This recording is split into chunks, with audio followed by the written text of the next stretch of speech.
Hello and welcome to the Tifo Football Podcast. I'm JJ Bull. Joe Devine is on holiday, I think. And I am joined today in the studio by none other than John Doggy Dog Boy, Dog. Joe likes to say dog. John Mackenzie. Hello. Do you think the word dog is really funny? I think we should always say dog after everything. My go-to word is dog. Yeah. Hi, Seb. Oh, no, wait. Guten Tag. It is a good morning to you, Seb Stafford-Bloor. Guten Nachmittag, Herr Bull. It's actually afternoon, JJ, yeah. Oh, yes, it is afternoon. Yeah. Yes, lovely to hear from you, Seb. Seb joining us from Germany, of course. That's what he does. We're also joined by a special guest, Amitai Winehouse. Now, can you confirm, Amitai, that we've never met before? I can not confirm that. Yeah, that's true. It's quite scary being billed as a special guest, though. I feel like I've got to live up to something now. You do. The podcast is finally getting amatized. Yes. That's a joke about football finance. Amitai, of course, a very talented journalist.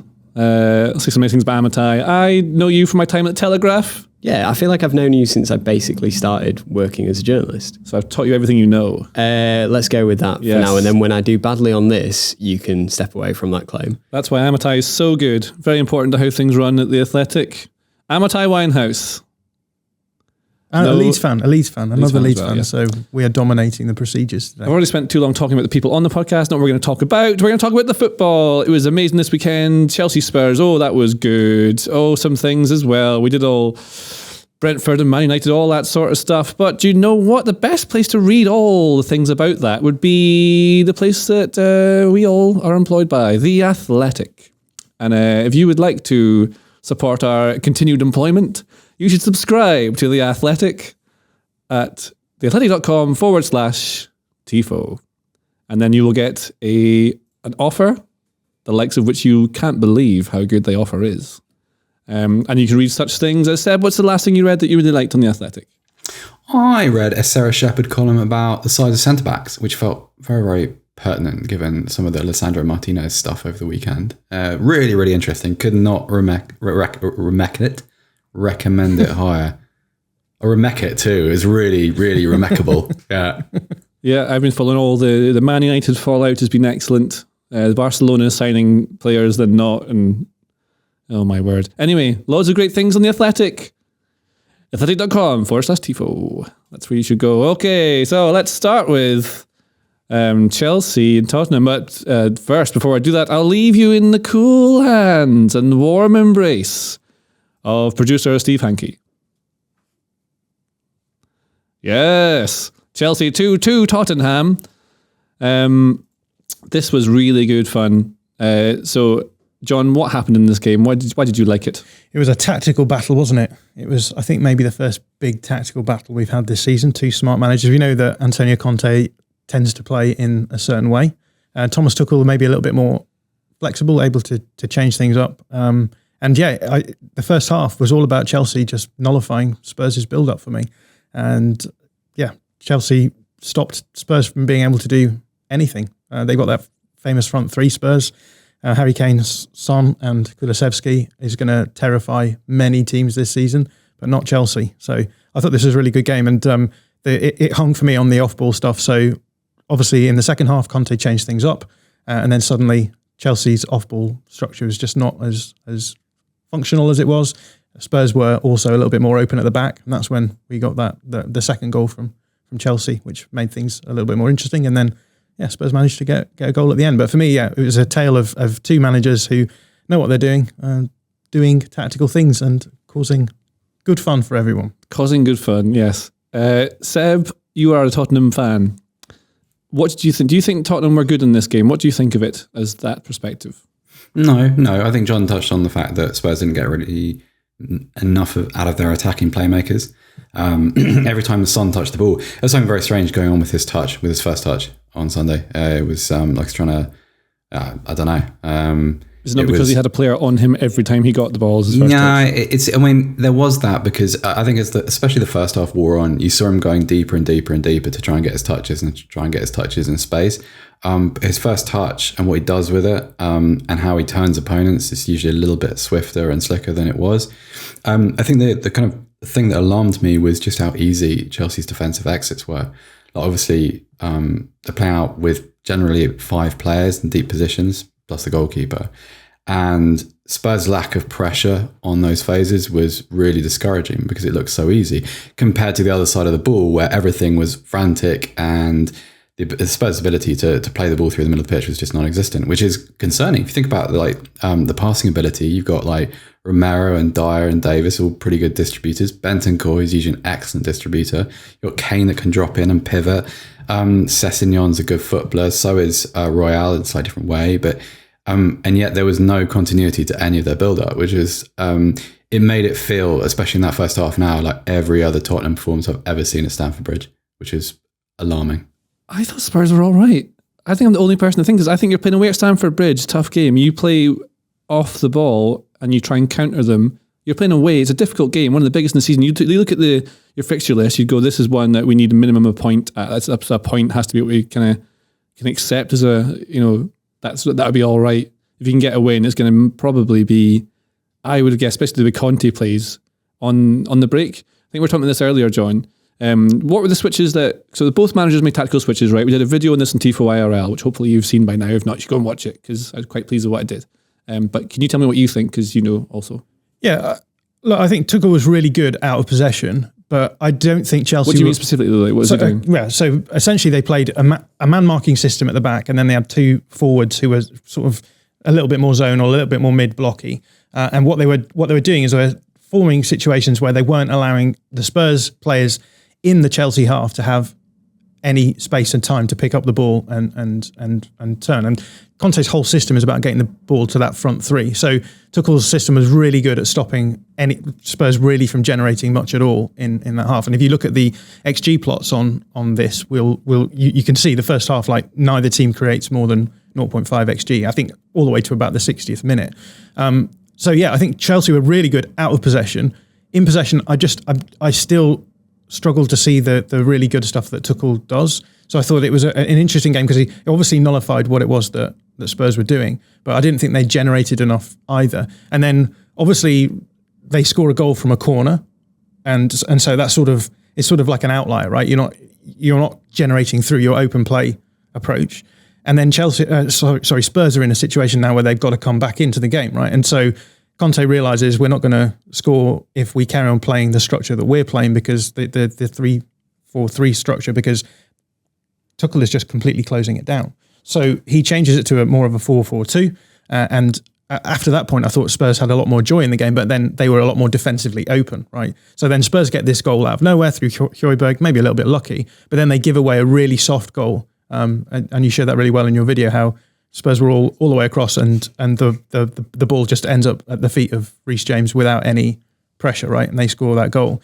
After that, Conte then switches his system back to the 3-4-3, and it becomes a lot more of a tight affair again because Chelsea's off-ball structure is working a lot better against the 3-4-3. And so for me, it was just that switch. Spurs did that switch. Obviously, they then got the equaliser, and I think at that point, Conte should just have gone back to the 3-4-3 and been like, okay, we're not going to generate much, but we're also pretty tight defensively. Instead, they took a little bit of time to actually change that back so that Chelsea got the goal, and then I guess Spurs were a little bit lucky to just get the corner right at the end for various reasons. But that was for me how the game sort of unfolded. It was that tactical switch by Conte and then back, which made the big difference. So I'd say the tactical parts are very important, but Amitai, how important do you think the antics between the two managers on the side were, and do you think possibly Antonio Conte specifically was trying to make it a bit needly to try and make something happen? That's a really good question. I feel as though, yeah, to a degree, because I think if without those antics on the touchline, would the game have run for 96 minutes, and would Spurs have scored from a corner after Romero had potentially rattled Cucurella a bit with that hair pull and the whole thing around that, like that is the sort of, if you create that sort of atmosphere, crazy things happen, which includes a goal from a corner in the 96th minute, basically. I think I really enjoyed the fact that Sky Sports yesterday was so open about the fact that we want to see incidents like that. I feel like we can sit here and talk about the tactical side of that game, but is anyone discussing that game this morning if it wasn't for what occurred on the touchline? beyond like this being like a quite decent-ish match of football. It makes it like a reality show almost, that sort of stuff. It's unbelievable. It's what it's like. I hate to be like a propagandist for the Premier League, but like they did this whole thing this weekend about how it was the 30th anniversary of the Premier League today, I think, when we're recording. And that is exactly why people have tuned in so much over the last 30 years, and like exactly why it's become this cultural, it's like a cultural monolith that like no other league in the world is, I think. But on the Conte element, I feel like it just buys into his whole suffering philosophy and just being agitated, and like everything should hurt in football, and that includes the way you shake hands with the opposition manager at full time.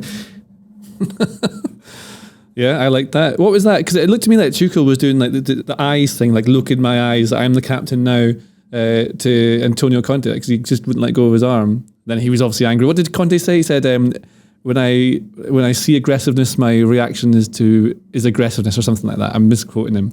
It's quite funny. But even on Instagram after the game, he said that if he'd have spotted Tuchel running down the touchline to celebrate that goal, he would have tripped him up, which just tells you a lot about his mindset after that game. Is that not maybe that the final whistle is done, so therefore it's fair play to kind of wind each other up a bit? They know it's all in the heat of the moment. It's not really. It's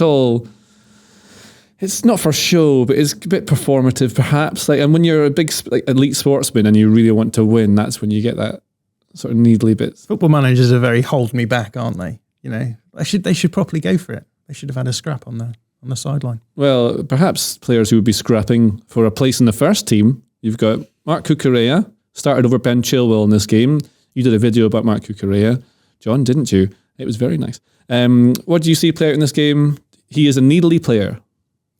Yeah, Thomas Tuchel plays with a really narrow front three because he wants to generate space in the high, wide areas for his fullbacks. That means his fullbacks have to be super athletic.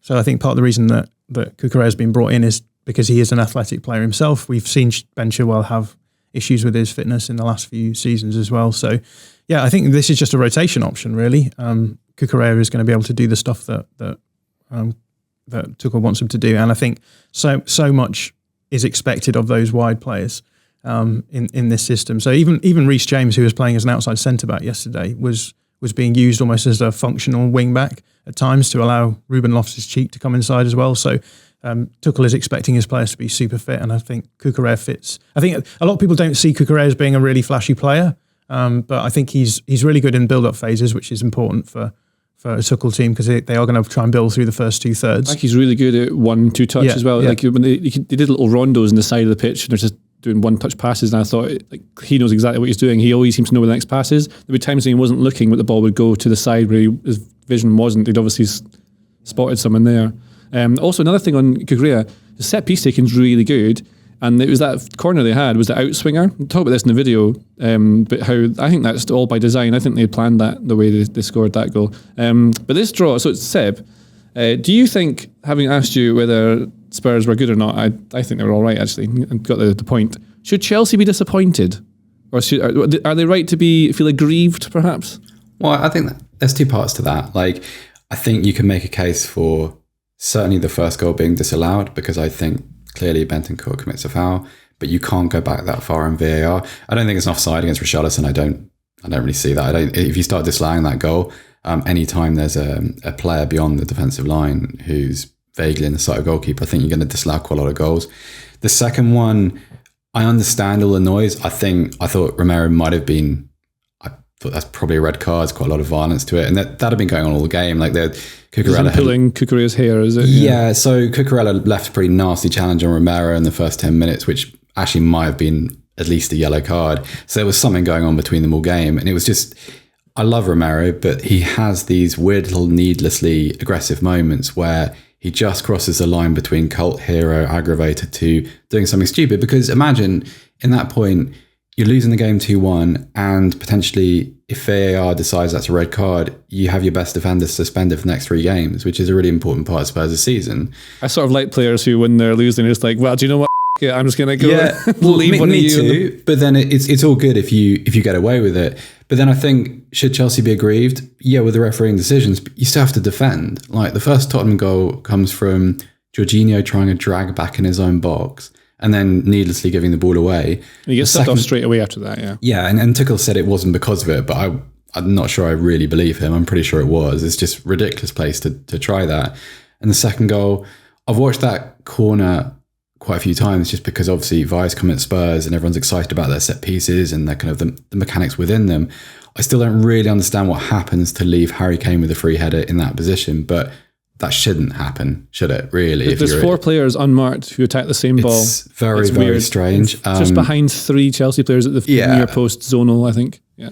And it's just a complete breakdown. So, yeah, they're unlucky with some of the refereeing decisions, but they also conceded 2 goals that they shouldn't have conceded. So it's also that the sort of the drama theatric side of things that Amitai was talking about. I feel like if you're in a winning position, it's never really to your benefit to indulge in that, because you kind of bring other elements into a game that you're controlling. So crowd, managers, you inspire possibly a little bit more from your opponents. You make it a bit nastier and a little less ordered. And I don't know, I felt like Chelsea could have mismanaged their own winning position a bit, if that's fair. I think that's probably fair. Well, another thing that's fair is probably the draw, which leaves Tottenham behind 3rd place Brentford on goal difference. That is good.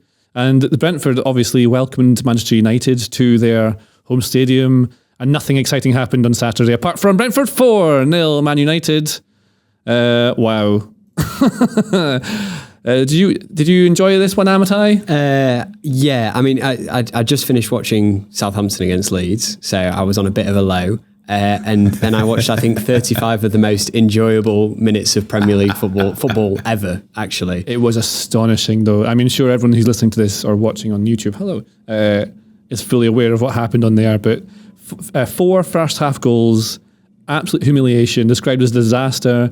That puts Man United bottom of the table after 2 games.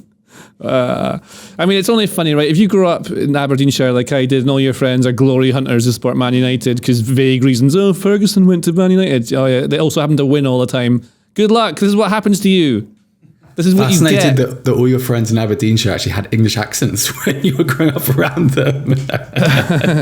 Not all of them. But yeah, this is not a good start to the season for Man United. It's their 7th in a row. What's it? The defeat is United's 7th in a row away from home. That's their worst run since 1936. Oh my word. Basically, it's really, really bad. Now, John covered this live. You did an analysis after the game. Can you, without doing the whole video again, because it's long, what did Thomas Frank do so well? I think this is the thing, right? So I think obviously people will say you got to talk about you got to talk about Brentford being really good. You got to talk about that as a real important thing. Is it that, or is it just that United cannot do what they've been told to do by Erik ten Hag just right now? I think Thomas Frank deserves a lot of praise. Yeah, I think he did his homework. He watched the Brighton game. And he saw that Manchester United are obviously trying to develop a style of football that is based around build-up in possession.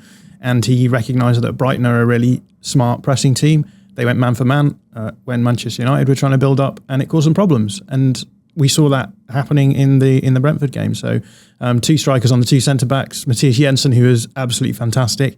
I think one of my favourite halves of football from a footballer for a long time. But he sat on Christian Eriksen. He said post game that they knew that Eriksen was a really important part of the Manchester United setup because so much of the build-up was going to go through him. So they just sat on him and they stopped him from being able to help Manchester United progress the ball, and obviously got a number of turnovers. It wasn't just, the first goal came from a turnover of possession when Manchester United were trying to build up.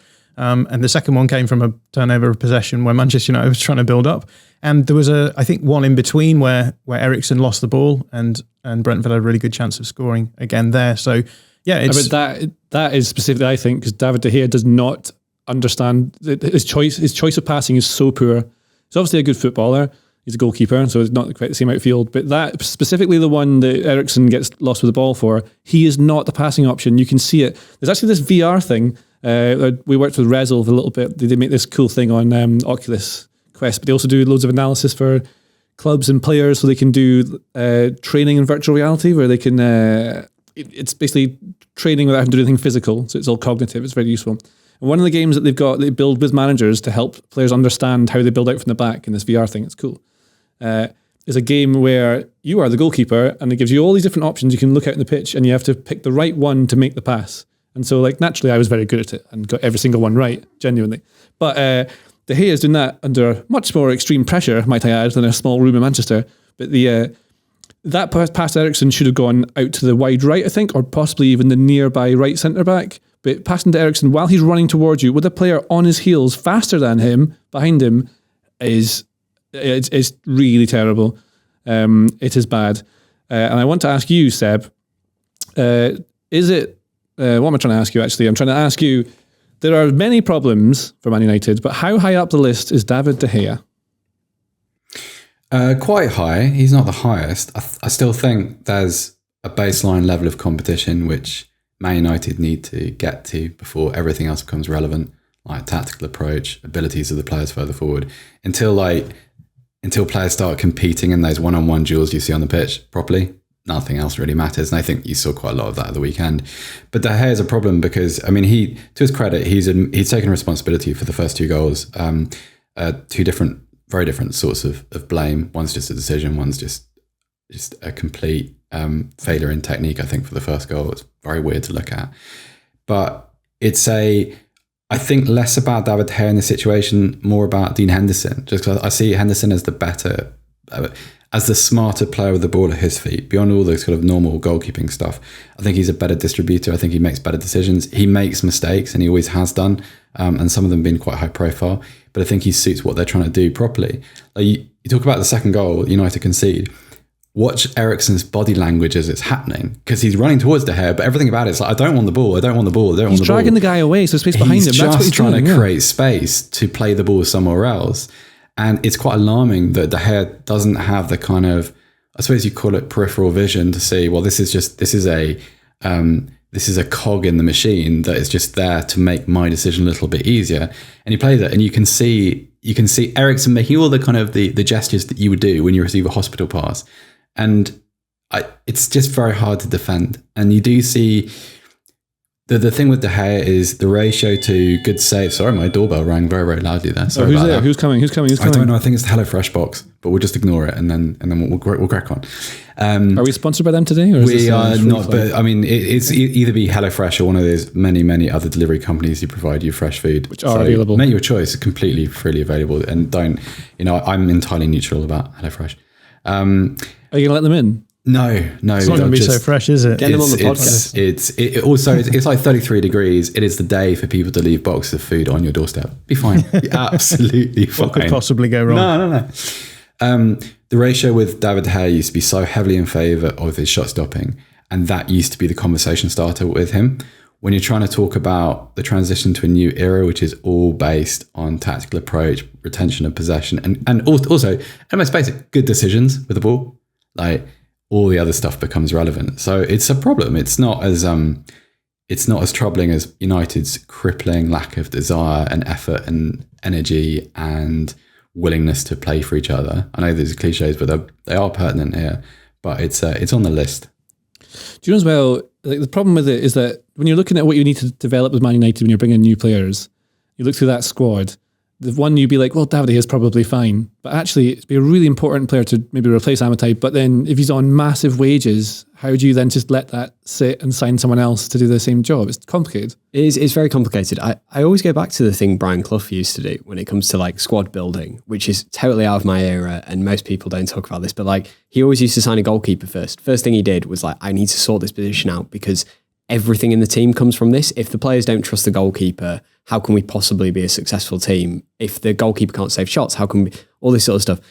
De Gea, I think, as you say, like he is an issue, but how much of an issue is he relative to like the difficulty of removing him from the side?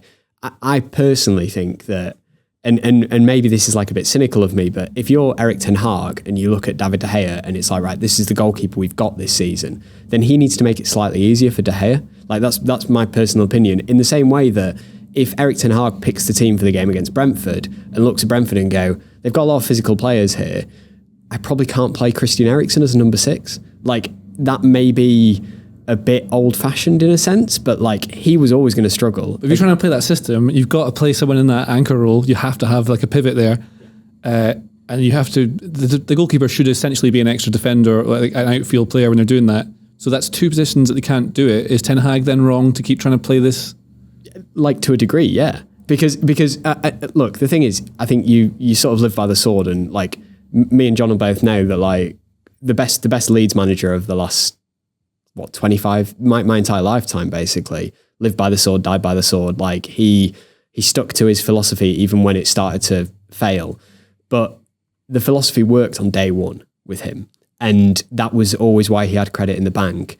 Ten Hag as of now has zero credit in the bank. He has a Centenary Cup win against Liverpool in Bangkok, and that is currently the highlight of his Man U career.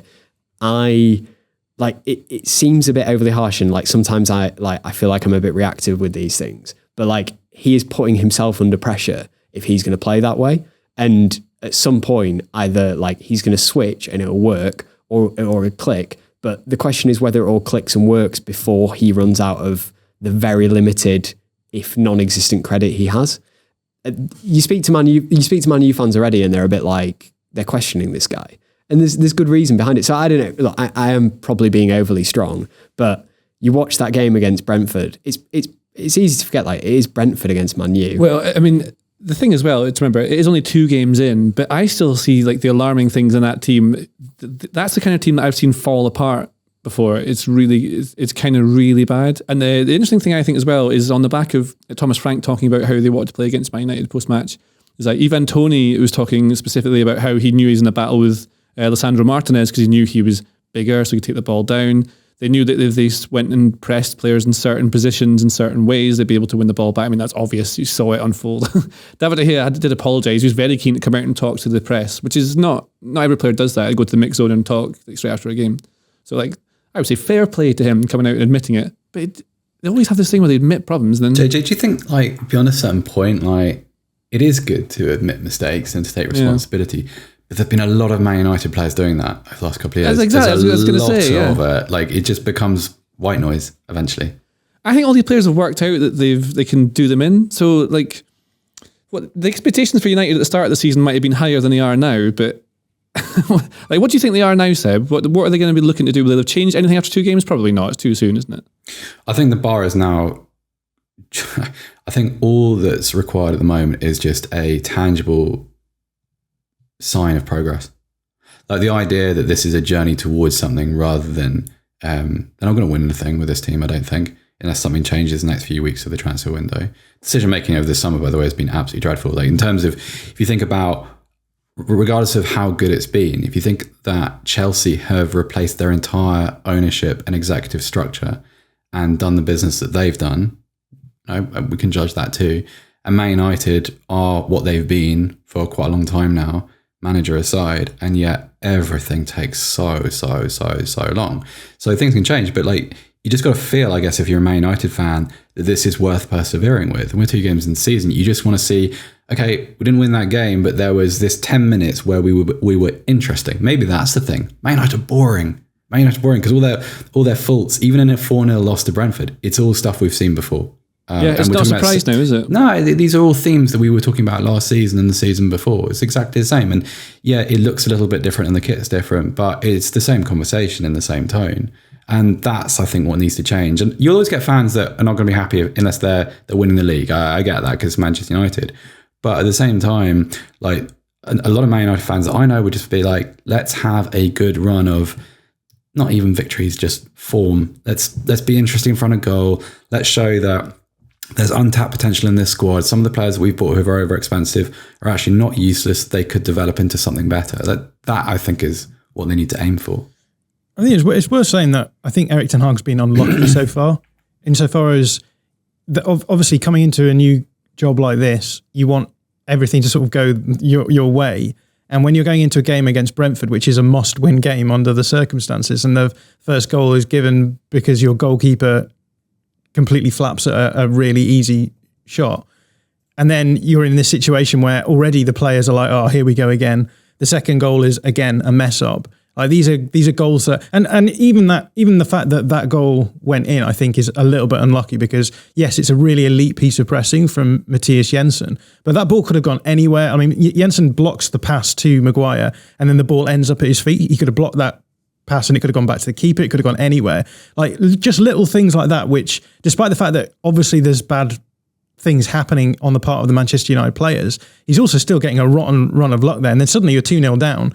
And you're chasing a game, and your players are probably going to be like all over the place from a mental point of view. And then by the end of the half, they're 4-0 down. And I think all it's going to take is just eradicating those mistakes, and then suddenly they're going to look like a much better team. But you've just got to trust the process on these things. Do you think, John, like that they're one of those teams that are going to benefit from the transfer window shutting? Because like in that heat, away from home, 2-0 down because of the goals, the type of goals you conceded, you've got players who's suddenly thinking, I'm not going to be here in 3 weeks, or maybe someone's coming in to take my place. When you kind of shut the door and you trap everybody there, you think, well, I've got no choice but to work a little bit hard and grind my way back into the game. That's not there. And I don't even, okay, so it's like 34 degrees or something, but even if it's 15 and drizzling, I think that's still not there for Man United. Brentford were all right, the same heat. Well, yeah, that's a really fair point. But then I suppose you're in front of your own crowd. Like playing Man United is still, especially for a newly promoted team, like I know they're in the second season, but it's still a novelty having teams like that at the ground. Yeah, I agree. It's just a different energy, I guess. I don't know what it's like to be a professional footballer, but I imagine it is.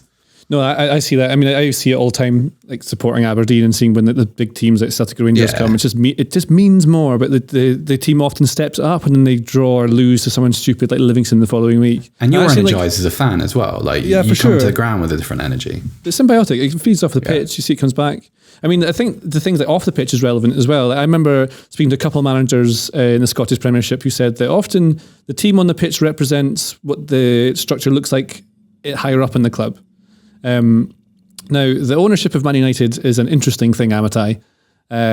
Lots of things are going on there. Some people aren't very happy, but Gary Neville went in a very passionate critique of the Glazers specifically, saying how the money that they spent on transfers is money that's been generated by from revenue that's coming into the club.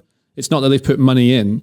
And so like Jamie Redknapp saying, oh, the players need to try harder, but it's very complicated. Please explain it to me as though I was stupid. I think the thing about the Glazers that I always find interesting is whether or not they've like implemented restrictions at Man U in the sense of they're not putting any money in. Man U have still spent like an obscene amount of money for a football club. I think the point, which is fairly valid, is that if they weren't taking money out of the club, Manchester United would spend more than any other club in the world, probably by like a factor of 2 every summer because they could. Like that's fair enough.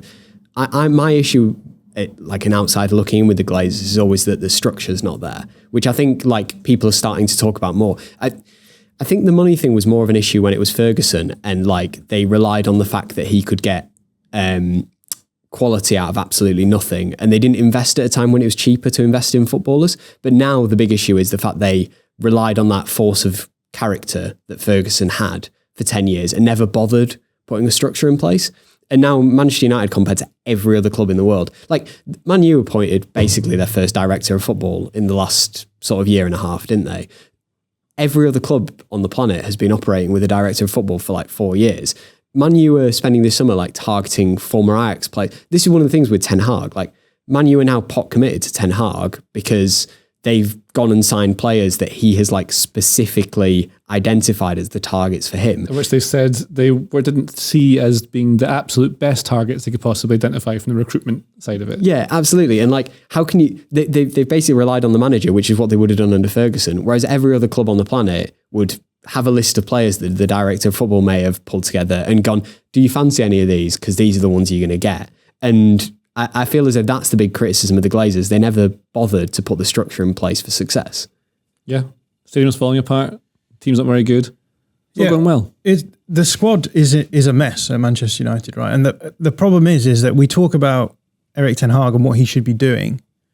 Probably the best way to play that squad is to sit deep and try and counter-attack. But that's what Ole Gunnar Solskjaer did, right? Yeah. So you're ending up with a situation where rather than actually thinking about your overall approach and your play style, you're simply saying, well, this is the squad we've got. How do we play the best we can with this squad. And you're going to end up with Ole Gunnar Solskjaer. And what's that going to be? It's going to be like, okay, occasionally you'll beat PSG in the Champions League group stages, but you won't.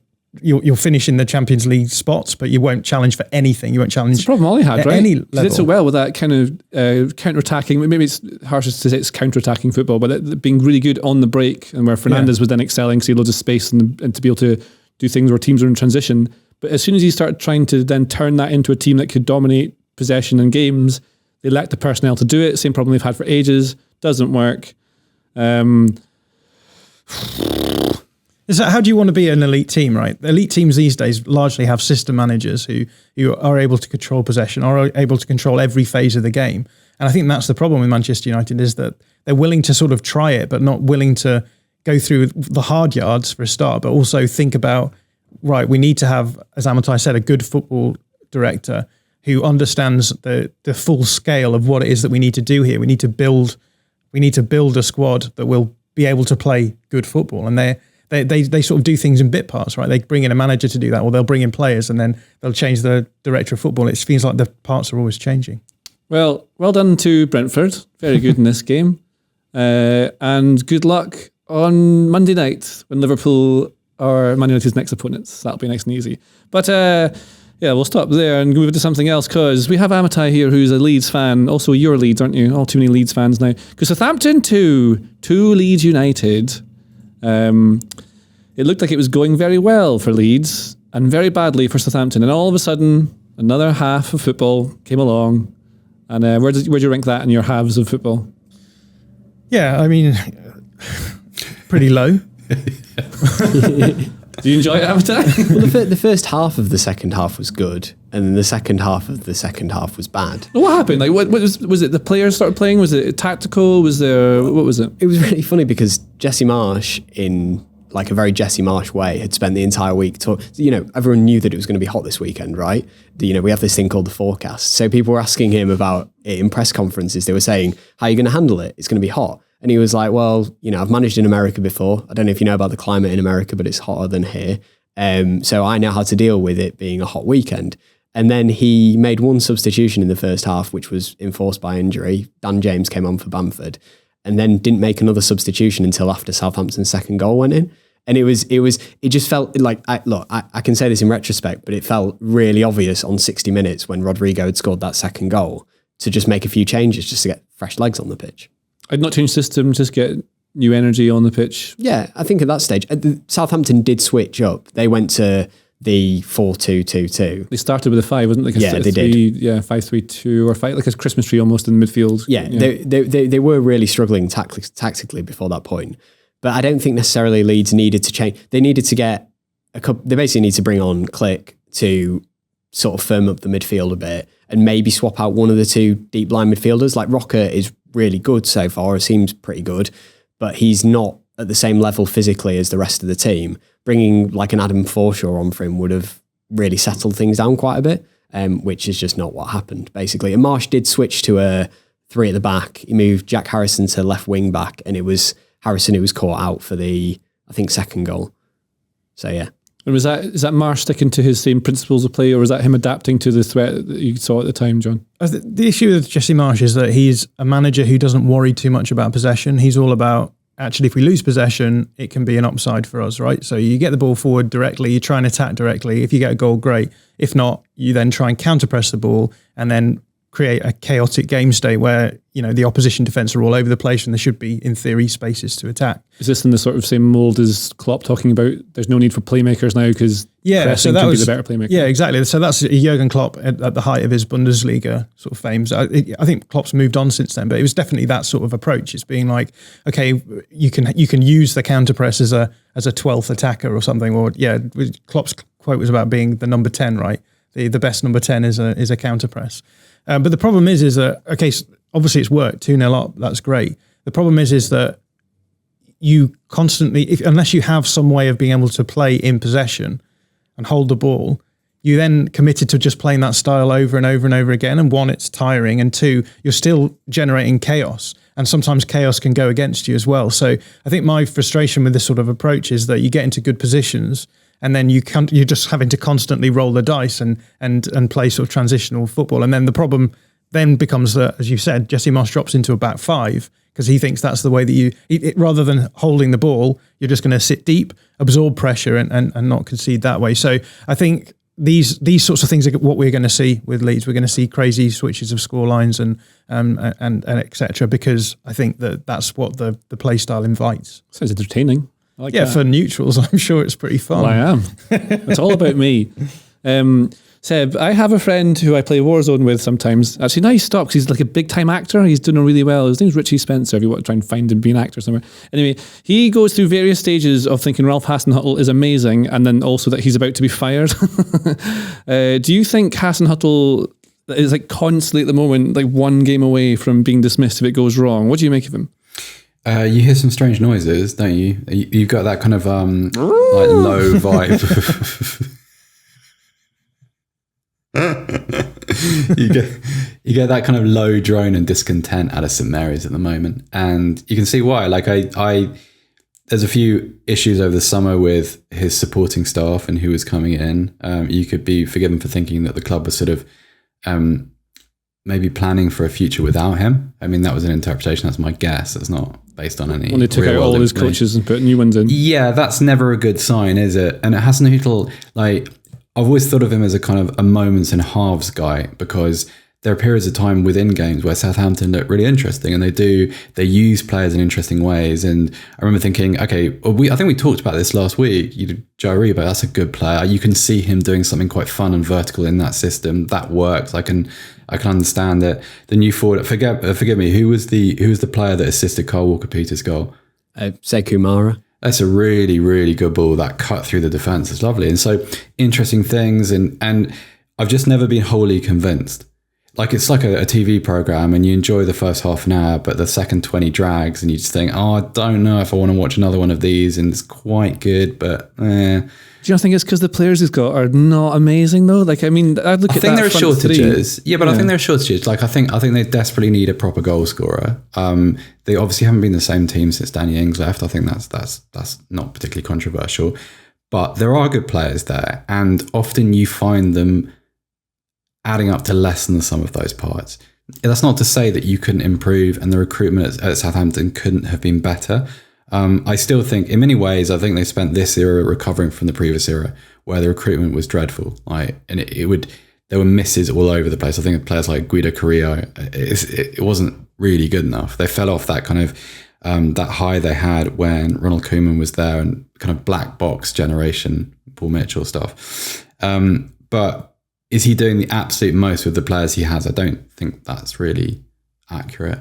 And actually, I was at his first game, reported on the first game he coached at Cardiff, and I'm really no wiser than I was then about what he actually is and whether he has a long-term future, because it's just such a Southampton oscillate between extremes so regularly, and they go through these awful, like, barren patches of form. Look at their form at the end of last season.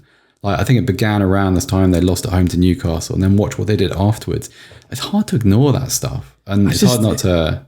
With all that said, though, it's the thing. Like, the better players win games. Like, if you give him better players, they would just start doing better. I think he does all right to keep them alive every single season. Like, I really rate him. I think the way he makes teams that have like Stuart Armstrong, Shea Adams, and El Yunusi is, to me, I could see them playing against Dundee United next week in the SPFL.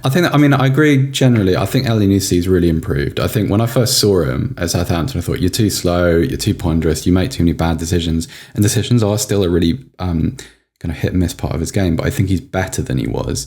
Shea Adams, I agree. I don't think Shea Adams is a Premier League forward. I think he's a good Championship player. Personally, I'm happy to be proven wrong.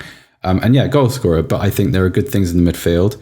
I really like Lavia, who came in from Manchester City over the summer. I think he's a really good player, really interesting. And there are good pieces there. Like, I don't know. Like, I feel like it's overselling him to say that he does well to keep them up. I think he's somewhere around par, JJ, honestly. I agree with JJ. I think he does well to keep them up. But I think, again, Amitai. Wait, the thing is par not fine for Southampton? Yeah. Like without being silly, being silly, yeah. like if Southampton are in the Premier League every season, that's good, right? Yeah, you're still competing. I think it's like high floor, low ceiling football. I think it's interesting that we're talking about it in this game, because I think the same is sort of true of Leeds at the moment. Like Leeds will stay up playing this style of football. They've got the players to do it, but I don't think they're going to hit a particularly high ceiling with it. And I feel as though Southampton are just that further down the line. Well, producer Steve has written, we're off to Germany next. Well, Seb is already there, but you know what I mean. After this break, or Werbepause, is that right? Pretty good accent. Pretty good accent. Thank you. That means German for break. So let's have a Werbepause. We're back from a lovely Werbepause. John, you've done a video about Borussia Dortmund and how potentially they may have let everyone down by making the Bundesliga, in my opinion, absolutely pointless. Yeah, I did a video looking at whether or not Dortmund could do more to challenge Bayern Munich. And yeah, on the basis of the last few games, I think I was justified in doing that, but Dortmund have won both of those games. So it doesn't look particularly great, but Dortmund have been, I think, lucky to win both of their games so far. But in the video, I just looked back through the history from pretty much Jurgen Klopp, the last time that Dortmund won, to the present day, and looked at some of the decisions that Dortmund had made and identified some areas where maybe they could have been a little bit smarter in terms of identifying managers they could have brought in, for example. I mean, to be clear, like the gulf, Seb, between Bayern and the rest is ridiculous. I can't remember if it's, I don't know exactly if it's on a par with when I worked out Rangers and Celtic, were something like 13 times ahead of everyone else near. It's just impossible to be able to close it. What's the feeling like in Germany? Do people feel like this about Dortmund? Yeah, well, I mean, I don't know if they feel like this about Dortmund, but certainly there's disgruntlement over the gap between Bayern Munich and everybody else. I mean, to put it into context, Bayern Munich's annual revenue is about 300 million euros more every year than Borussia Dortmund's. So that's putting it in quite stark terms. Dortmund, to me, like I've had a few conversations with a few other English people living in Germany, and one of the things we come back to is Dortmund are have kind of created this image of the kind of the plucky outsider. Well, actually, Dortmund are a very, very large club with a lot of resources compared to a lot of other Bundesliga teams. So you have Bayern Munich, and it's not just Bayern Munich and the rest. It's Bayern Munich, Borussia Dortmund, and then the rest. And so they occupy a sort of very very awkward hinterland in the league. And so they're in a kind of anything other than second is failure for Borussia Dortmund. That's very, very obvious. And yet no one ever expects them really to finish higher than second. So you're in a very, very awkward spot.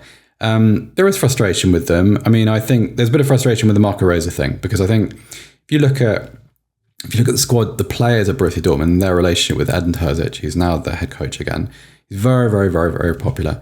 And yet he stepped in that caretaker role after Lucien Favre was sacked, and he kind of filled the gap before Marco Rose came to the club. Rose comes in, disaster, doesn't work. The football was completely disjointed, and I mean, there were times last season where Dortmund were booed on their own pitch, which is not a particularly good look.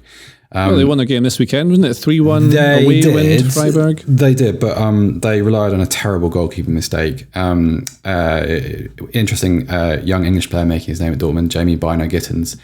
He scored that goal and helped set up the second. So they're having moments, but they're still not very, very convincing. And I think people in Germany are still waiting to see what this Dortmund are going to be. But Terzic is a good coach. John, and that's... Sorry, Seb. Steve really wants me to ask, John, in spite of this gulf, John, have Dortmund still underperformed for you? Yeah, so the history... He keeps highlighting it. He wants me to... Yeah, best to keep Hankels happy, I've always found. In terms of the video, I looked at the way that... So in the mid-2000s, Dortmund very nearly go bankrupt, and they have to turn themselves around through... They bring in a guy called Hans-Joachim Watzke, who streamlines the club, but the club doesn't have much money, so they can only play like youth players and cheap players. I think in the 2013 Champions League final, I think I'm right in saying that none of the players that Dortmund fielded in their starting 11 only one of them cost more than £4 million at that point. So they brought in Jurgen Klopp, who was an exciting young manager at the time, and Klopp basically revolutionised German football. And off the back of that, they just had a huge advantage over the rest of the league. And then after that, what you see is Bayern do two things. One is that they bring in better managers. So a couple of seasons later, they end up with Pep Guardiola. And the other thing is they buy all of Dortmund's best players. And And I think the problem is that Dortmund fans live in that world where they're like, well, we challenged once, we should be able to do it again. But they had a huge advantage, I think, over the rest of the league at that time. So the first season they won was the season when Louis van Gaal gets sacked because he doesn't perform well enough. Because he doesn't perform well enough in the Champions League. And so it's a season where there's like quite a lot of upheaval at Bayern. Dortmund are playing a style of football which is breaking the league, and so they have that sort of advantage, and that's now just completely deflated. So the question is, like, what can Dortmund do now to get the upper hand on Bayern? Because most of the time now it's Bayern who are making all the smart decisions, bringing in the best players, and they have all the money anyway, and they generally have the best managers. And even the seasons where they've made a mistake, so they brought in Niko Kovac from Eintracht Frankfurt one season. He was a pretty poor manager for Bayern, but he still ended up winning the league despite that. So it kind of looks like there's very few options for Bayern to do anything to actually lose the league, and Dortmund aren't really helping either. I've always thought that Dortmund shouldn't be either Dortmund fans or neutrals looking at what they're doing now. No one should compare Dortmund to or judge them upon what happened during that Klopp period, because it's like comparing whoever succeeds Jurgen Klopp. It's like contrasting. It's like comparing him with what he's been able to achieve at Anfield. These are anomalies. That's so at Liverpool because Liverpool are a bigger club, but at Dortmund, that was an exceptional era, and these things don't happen. That is a once in a generational occurrence. And also, like, we did a video on the bankruptcy about 6 months ago now, and the level of dysfunction in that club was absolutely ridiculous. So you have to appreciate the special circumstances which delivered them to Jurgen Klopp in the state that they were in. And so, like, it feels like a lot of people have grown up without the benefit of that context because they just expect Klopp's Dortmund every season. And you're just not going to find that, because Jurgen Klopp once this generation is over, will be recorded as one of the finest coaches of this period of time. So it's hard. It's really difficult for Dortmund. Well, back in England, I'm done with this bit now. It was a big day for the city of Nottingham.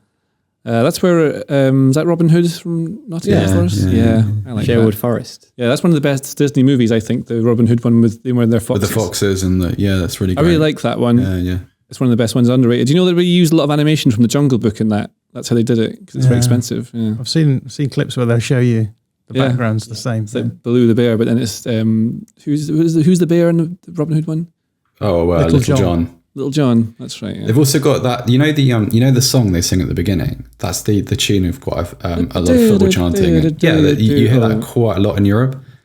We're going to get a whistle, isn't it? Of any of it, but it's a whistle. Yeah, see Steve guys. Yeah. Yeah. I stopped doing it in case it became a copyright infringement.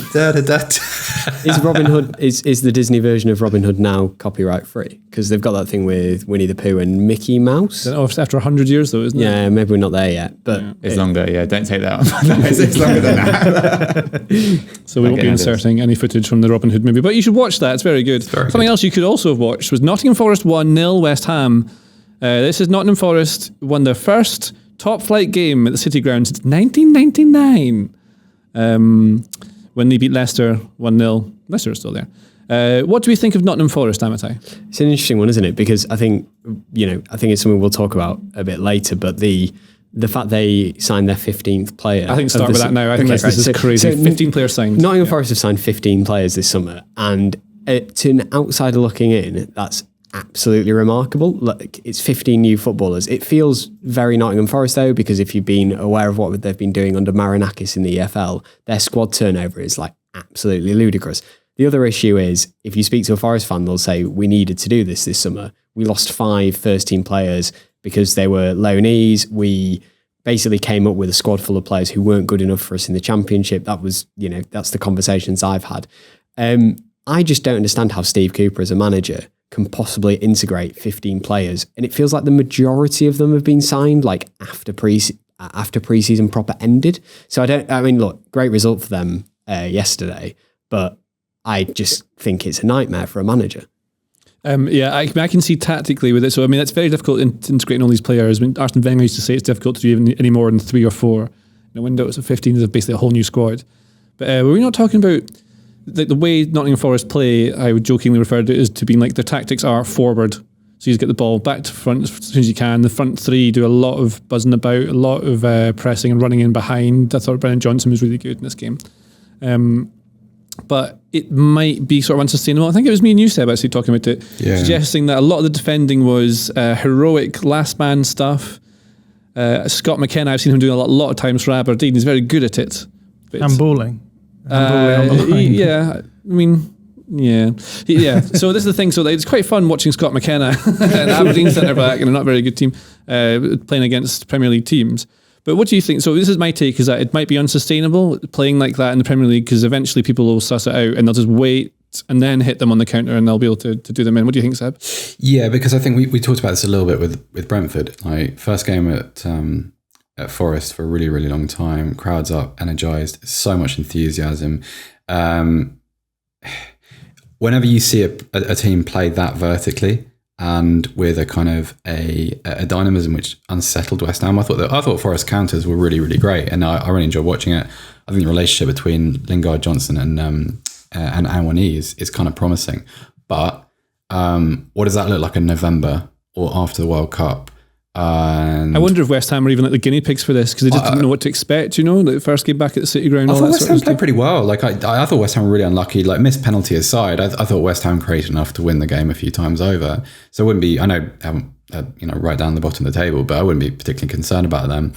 If Forest can sustain that and they can have that same group of players available 38 times this season and all fresh and ready to go, fantastic. But history tells us that's pretty unlikely. So I don't know, like it was a great occasion. I also, whenever you see players throwing themselves in front of shots and goalkeepers making good saves, and Dean Henson did play really well on Sunday, that's usually they usually suggest there's not quite enough order in the defence. Because like, maybe this is wrong, but I've always thought like good defender doesn't leave his feet. Good defense. You don't have that sort of heroic throwing yourself in front of shots. You don't need your goalkeeper to make that many saves. You don't. It feels a bit Killjoy-ish, actually, what I'm saying. But it is also so because part of the romance of it is it's kind of almost comic bookish in the way that they got that result there. I thought it played really well. I thought it's just about. I always feared that Forest would be a little bit outmatched at this level, regardless of who they were able to bring in. And so they're playing in a way that they need to play to win games and to secure points. It's just, is that going to be enough when all the adrenaline fades away from being new to the division? I think my only case. It's how do you keep a team that motivated all the way through, especially if they're all new and you don't know what buttons to push because they're all new. Like players they signed over the weekend. Remo Freuler, is he his name? He's a good player. He's a really good player. These are all the players like Freuler, Cheick Kouyaté,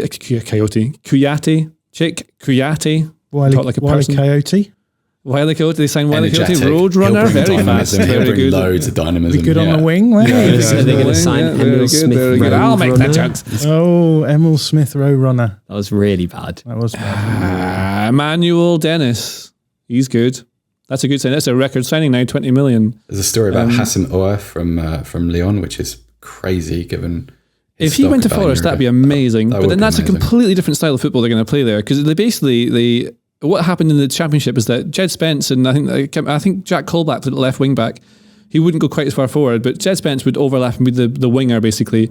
And then you had that front three who would weave and work their way into the box and they press and it's just relentless. Ball goes forward, you chase. Very I don't know, it's not throwback tactics, but it works. So you unsettle a team by being so energetic with them. These players will have to adapt to that because a lot of these are a bit more, what's the word? I don't want to be disrespectful, but like more cultured perhaps, more technically gifted. So you can change the way you play and do some things different. Another player that they signed who can make a difference, like Dean Henderson, who I suspect that we talked about earlier, Man United might not be quite so happy that they've let go. But West Ham, are they all right? Are they just doing that thing where David Moyes teams do, where they're a bit slow at start, Amitai, and then I'm sure they'll be fine. I had this weird moment with West Ham the other day where I sort of remembered they were in Europe again, and like I know that sounds ridiculous, but West Ham are on for consecutive seasons in Europe. I think they've got a playoff this week in the Conference League, right? I'm sure they started fairly slow last season. They'll be like comfortably mid-table in a month or two, and then they will be, I think, challenging for Europe again. Like, I think the interesting thing about the conversation around yesterday's game, and it was something I sort of noticed as well, was the conversation around Antonio now, who was like absolutely crucial to them as of 2 months ago. And now they've got Scamacca, and it's like, right, let's get this guy in the team because Antonio's now not good enough for us. The other thing is that I thought my read of it is more that Antonio puts in so much. So you give Scamacca minutes to now to get involved with the team, and eventually you can play either or something. Because Antonio can basically burst himself like 70 minutes, then you can take him out, so you get all that energy then. But even the fact we're having that conversation, the idea that like Antonio is not going to be crucial to them anymore, and it makes sense. He's not old, but he's definitely coming towards like the autumn of his career. Which what is old? I don't know. Old is like, at this point, old in football is like 39 and a half years old, and you're playing for AC Milan. With a knee full of pus. Yeah, young old is... Oh, come on. 31 is when people start talking about, you need to sort of start moving on from this person, even though it doesn't really work that way anymore. But do you feel like they've almost bought too good a player as an Antonio backup? Like, because West Ham fans have been talking about like a secondary forward for about 3 or 4 years now, and you think you just need like a 21-year-old guy who costs maybe 15 million, who can grow into the spot, and instead they bought a guy who really deserves to start now because he's that good a player, and then you create a slightly awkward sort of social situation within the team. It feels like they've just bought a little too well. I feel like the problem with West Ham is that they sort of got good during the pandemic when everything was a little bit up in the air, and then they've been now expected to compete in European competitions, and they're like they're very good sort of out of possession team. They've never really been great in possession, and I think part of that is because they've been quite solid defensively and then hit teams on the break with players like Antonio who can get in behind. And I think maybe bringing Scamacca in is an attempt to start moving towards being a team that can possess the ball more and do a little bit more hold up play in the advanced areas and work teams a little bit more who are sitting deep against them. Potentially. I suppose that's kind of weird because you've got like, instead of just like two players for competing for one role, you've almost got an ideological clash then, because what Scamacca wants supply-wise is going to be very, very different to what Antonio needs. And so instead of just going, right, Mikel Antonio, you've given 70 minutes and it's been great, but off, bring someone on, you have to tilt the team entirely on its axis to suit him, which is a really weird thing to introduce into your team. When things are going pretty well at West Ham. I think they'll be fine. Let's have a break. Yes, I had grown bored once more. We are on Arsenal 4-2 Leicester. Seb. Arsenal, I think, look very good. What do you think of them from this game? Really impressed by Jesus. That's a really obvious thing to say, but I feel like I'm learning a bit more about him every time I watch him. The first goal, if you freeze the first goal at the point where he takes his shot, and you see the defenders around him, and you see how little space he has to aim at with that, I think it's just a brilliant finish. It's one of their captains now as well. Their leadership. He was excellent, and obviously scored the second from. Perfect near post flick on from Jamie Vardy. Jamie Vardy had a terrible day. Like, he assisted Arsenal's second goal. He got done for diving by VAR, and he spent the entire afternoon with the crowd telling him that his wife was a grass. Like, just a terrible afternoon. And it was like 35 degrees, and he was leading the line by himself, which is hugely just looked miserable for him. But he's not slowing down, is he, Amitai? I think he is. Oh no! Well, it's interesting. There's agreement here. I think we reported this morning in David Ornstein's column that he's being looked at by Man U potentially. Oh God! That's a great saying. I think 36-year-olds. We're talking about old. As we know, as a fellow 36-year-old, that's a good age. Yeah, I mean, it can't get much worse for Jamie Vardy. If that's the fourth terrible thing to happen to Jamie Vardy in 5 days. Absolutely. It's an interesting one with Vardy because I actually had this conversation with Rob, I had a conversation with someone about Vardy last week when it came to Leicester. Like, the fact they've never managed to move on from him is remarkable. Like, we're talking, is it 7 years now since they won the league? And like, Jamie Vardy was signed for £1 million from Fleetwood and was sort of vaguely not good enough for them in the Championship when they got promoted. And he is still like the absolute player they rely on up front. Do you know a story I heard about Jamie Vardy that I really liked? Was when I was a Football Manager once, and we were talking about how their hit rate with identifying potential superstars is so high. Like, they very rarely get it wrong with players who become good. If they do get it wrong, it tends to be because maybe the mental side of the game is what let them down. They didn't get, Freddie Adu, that sort of thing. They didn't get as good as he could be. But Jamie Vardy, they had no idea about, and so their mission is to try and find out how on earth you identify a player who's not really anywhere, and then all of a sudden, woof, has that incredible climb in his mid-20s. Yeah, I mean, the story with Vardy is amazing because I happened to be working in Yorkshire when he was having that season at Leicester when they won the league. And so I went and visited one of his first clubs. And the story there was that, like, and this is really well known, he had a tag on his leg when he was playing, and he couldn't play past a certain hour. So basically, he played for this non-league. Or he turned into a pumpkin. And therefore, like, they'd play him for the first 60 minutes of night games, and he had to score before he drove off. Which is just basically the long and short of it is Jamie Vardy has this ridiculous story, and yeah, sorry, I feel very distracted by the fact that. So I made myself laugh. No, but honestly, like the it's 100% the case that, like, upshot of Vardy from where he was to where he is now is remarkable, and now he might get his dream move to teams bottom of the Premier League. Danny Ward, I watched him play for Aberdeen. I thought he was a decent goalkeeper. I thought he'd be maybe a number one by now, and he has, but sort of by way of default because Kasper Schmeichel's obviously gone to Nice. Was he at fault for any of these goals? Who wants to answer that one? So Seb's got it. Tell me.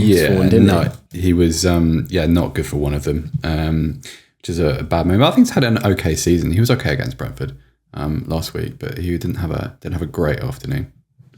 It's written here in the little script. Martinelli gave Fofana nightmares, like a spell. He fed him cheese before he went to bed the night before. How do we know he had nightmares? How do you know that, Steve? Because on the Arsenal website they upload the game like sort of 24 hours later, so you can then watch the game back, first half, second half, and one of the cams is the internal mind of Fofana, his dream state. You know what we said about Man United and how they need the transfer window to shut? Leicester too, because everywhere you look in that team, there are different. I mean, Vardy as well, apparently going to Man United, but everywhere you look, there is someone who might not be there in a couple of weeks' time, and it shows. It really, really shows. Fofana, Tielemans. Yeah, I think Fofana is a super player, but he wasn't great on the weekend. Tielemans, I'm not as convinced he's as brilliant as everyone thinks he is. I think he does. I don't know. Everyone does think he's brilliant, Seb. I think he's sort of a good passer. He's decent from range. I'm not sure he's a complete midfielder. But do you know what makes him good for me is that he steps up in the big games. Like he scores a winner in a cup final. Is that sort of player? He doesn't look technically the best player, but he's got something about him that makes him. I suppose he's just someone that you need to. If you put him in your midfield, you need to pack around the area with players that complement him. So you're not really. You wouldn't just be buying one player. You'd have to buy one player and then create the conditions for him to succeed, unless you have those already. But Leicester look not disinterested, but they look like one of those. They look like a team who are 12th in April at the moment. No one's that bothered. It doesn't really mean enough because there are too many mixed agendas there, I think. So the sooner they get to September, the better, I would have thought. Yeah, okay. Well, another team I'd like to talk about. Talking of transfers and transfer windows, Barcelona 0-0 Rayo Vallecano. Now that's not ideal considering that they've activated. Is it 4 levers now, Seb? What are they on now? What have they sold? Yeah, the players' shoes. They sold another 25% of their little sort of media video arm. I forget what it's called. BLM actually, and they were not terrific. Amitai, you saw this game as well, didn't you? Yeah, I mean, it feels very interesting that they've gambled the future of the club for not looking particularly well against Rayo Vallecano. Yeah, I don't know whether the style of players like actually suits what they want to do. I remember watching Rafinha playing a few balls in for Lewandowski, and it didn't feel like the balls he was playing suited the striker they've now, put the club's future on the line for. It's weird, isn't it? It's very much sign a bunch of really good players and then probably build a system around them. But like the system, John, it's more like a kind of a more vertically version of the Guardiola style of football, the 4-3-3. It's what we kind of lazily predicted that Xavi would do is that sort of thing. But what do you think? The players suit them? What's going to happen with this? Yeah, I guess there's been a lot going on, hasn't there, at the club? All the players that they've brought in, they weren't sure who was going to be registered and stuff. So, well, I mean, they registered Lewandowski, Kessie, Christensen, and Rafinha, but not Jules Koundé. Yeah, so they would have gone into this game. I guess they've gone through the whole summer being like a little bit uncertain about what's going on. There was no knowledge of whether or not La Liga are even going to let them do the things that they were doing, etc. So it's been a difficult summer for them. I suppose that puts a huge amount of pressure on them to perform from the off. And yeah, it's a bad result. I mean, I watched Rayo Vallecano, my Spanish team, and I watched a few of their pre-season games, and they were not on it at all in pre-season. I mean, people love to tell me that pre-season is unimportant, but like Rayo weren't exactly giving any indication that we're going to come out of the blocks and get a draw here. So yeah, I think it's a combination of off-field stuff happening, obviously a pre-season dragging on, and uncertainty around the players, but I think Barca will be fine. There was some level of pressure in those lads as well. And like Rayo spent no money on transfers. So when you compare what Barcelona are doing and the money, like the efforts are taken to be able to sign these players versus, it doesn't really matter if you draw with teams like that. But they're not done yet either. So we've got rumours that they really want, well, it's not, is it rumours? We sort of know that Bernardo Silva would quite like to go there and they want to take him in. Yeah. Marcus Alonso, another one, JJ. Like, they've got big issues at fullback. Jordi Alba's beyond his best and needs to be replaced. I always thought that Alex Balde would get a chance, actually, but he hasn't yet, really. I think he's an excellent player. Right fullback is a problem. Araujo was playing there at the weekend. That doesn't really work particularly well. Bernardo Silva would solve a little bit of a problem, because one of the issues that they had on the weekend was that when Ousmane Dembele gets a bit frustrated, he starts trying to do a little bit too much of the ball, and it becomes a sort of a cycle of doom where his confidence drops a little bit. He'll try to do sort of basic stuff like knock the ball past a defender and try and use his pace to get to the byline and whip crosses in. Also, beyond any other transfers, you've got to work out which Lewandowski is going to play for Barcelona. Like the early years at Bayern, where he was just a kind of goals, nothing else player. Nothing else mattered to him, didn't create anything, didn't really feed off any of his teammates. He just converted chances.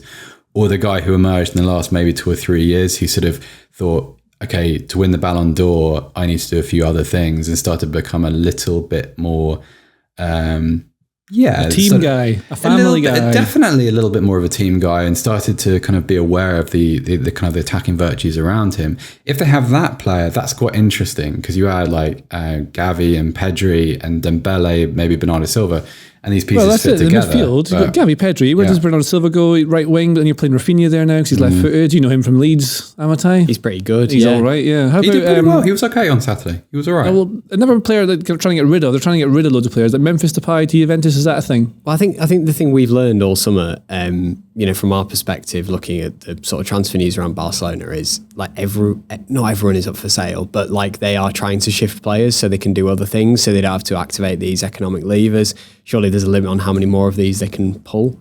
I'm starting to picture a room now where Laporte is like running around just pulling lever after lever in the hope of being able to register a defender. I think like the reality is like Depay is not first choice, and therefore he is potentially available in the same way that Aubameyang is. Who knows like who they're going to end up with at the end of the summer. The thing that's interesting about Silva is, as we reported this morning, City aren't going to sell him for less than 100 million euros. So is that a priority for Barcelona? No, but in the same way that maybe Rafinha wasn't, because they have Dembele in the first place. So how do they do it? This is the big question that like I've had all summer, is like, if someone can explain Barcenomics to me, I would really enjoy reading about it. You know the fear I have. Like, the idea is that you make money by spending money. So you create a spectacle, you create progress and achievement, and that eventually over time, this is Laporta's methodology, supposedly, over time that cures the scenario, that cures the situation.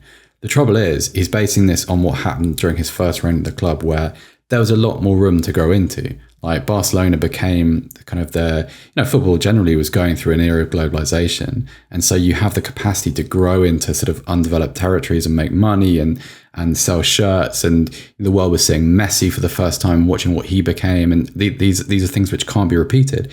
And they can't be repeated at a point where the industrial complex is pretty dense as it is, isn't it? Like there's nowhere else to really to take money from. There's nowhere else to harvest.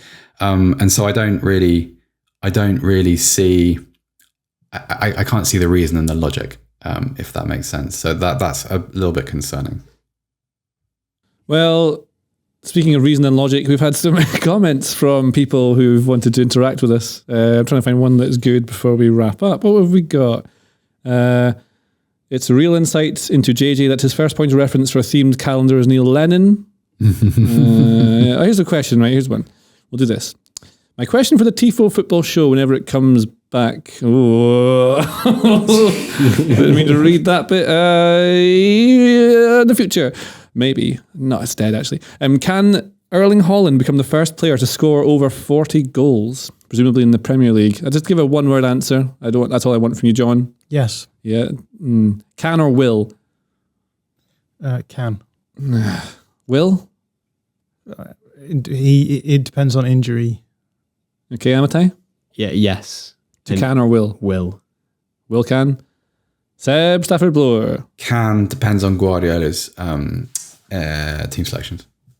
He likes a rotation, doesn't he?